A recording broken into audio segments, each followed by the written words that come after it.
How did you respond to them?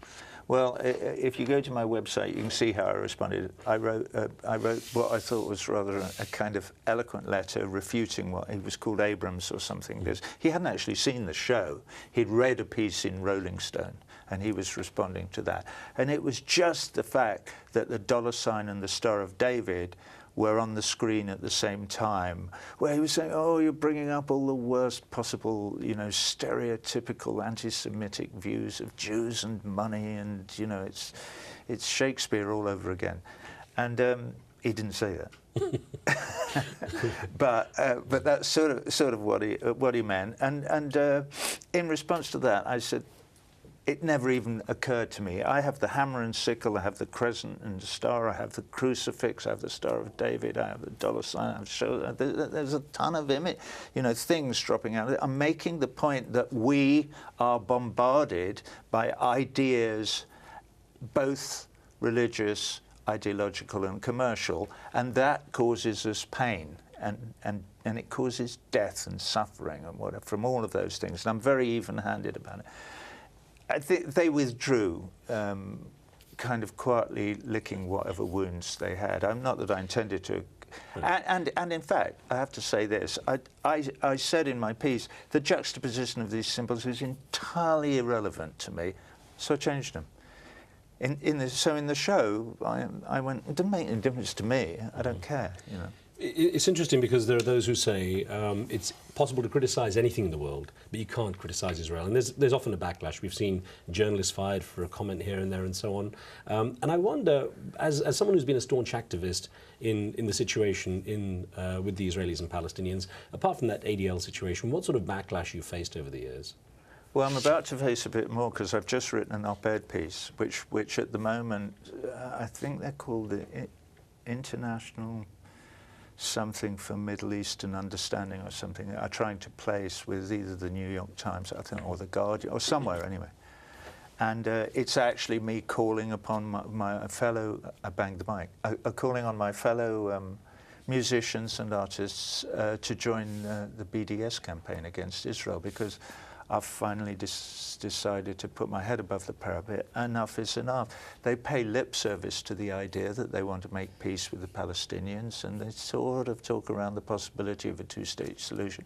But in the meantime, they're throwing people out of their homes in the Negev, in East Jerusalem. They're annexing huge parts of the West Bank.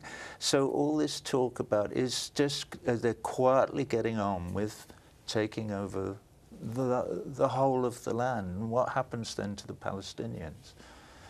And I'm really concerned about that, as was my father, interestingly enough. My father taught at St. George's School in Jerusalem from 1936 to 1938, and was very concerned, even then, before the war, before the Holocaust, before all of that, about what was going on in Palestine. And he died fighting in Italy, I gather. Is that right? He died at Anzio, fighting the Germans in 1944.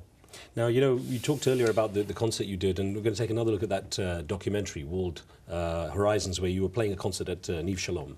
Let's listen to that.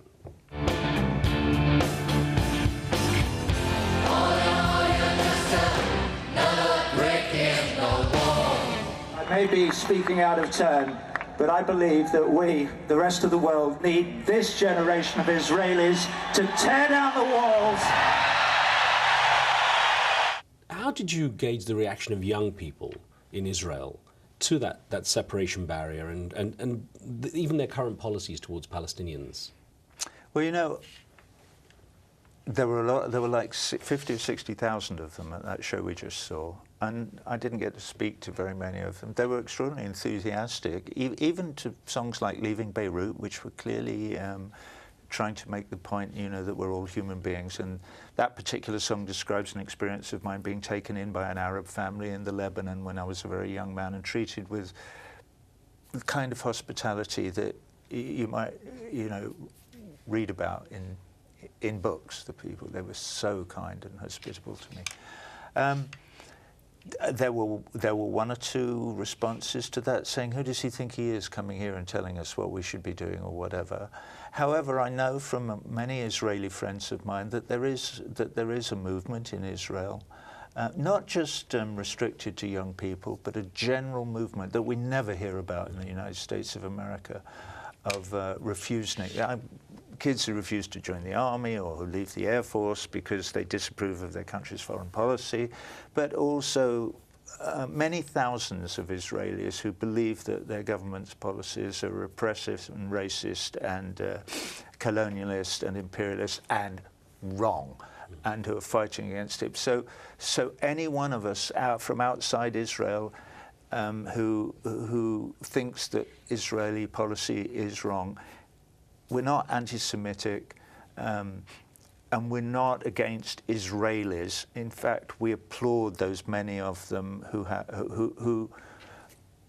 whose humanity transcends both their religion and any nationalistic fervour that they might regress to.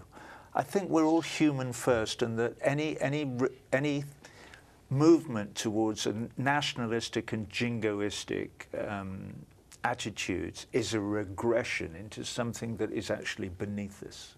Interesting, because I was reading how you'd said that there's a fairly prevalent, quote, cynical view that human beings as a collective are incapable of developing a more humane, that's to say kinder, more generous, more cooperative, more empathetic relationship with one another, and that you disagree. And I wonder what gives you that optimism, considering all you've seen. I saw it in my mother. I see it in my friends.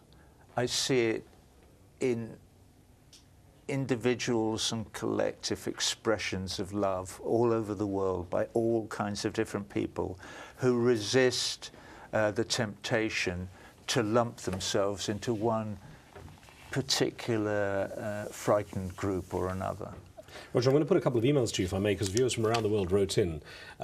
Just get some of these out quickly to you. One came in from South Africa, from Kamaran Peter, who wrote in saying, how do you respond to the notion that being pro-Palestinian carries an anti-Semitic agenda? Well, it's nonsense. It's being pro-freedom and pro-human rights. We're talking about basic, fundamental human rights. So if you're against an Israeli policy that has a two-tier system, like, it's interesting that comes from South Africa, like they used to have in South Africa, you know, before the fall of the old regime, the apartheid regime. Well, I'm against Israel for exactly the same reasons that I was against South Africa. It's a two-tier racist system. They have passbooks. They have to carry identity cards that say whether they're a Jew or an Arab. It's insane.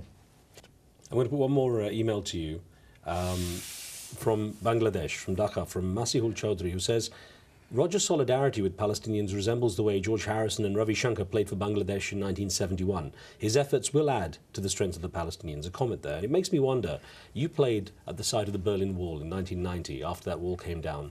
From what you've seen, and considering how lingering the situation has been, how long it's been lingering between Israelis and Palestinians, do you ever expect to play at the site of the former wall, the separation wall?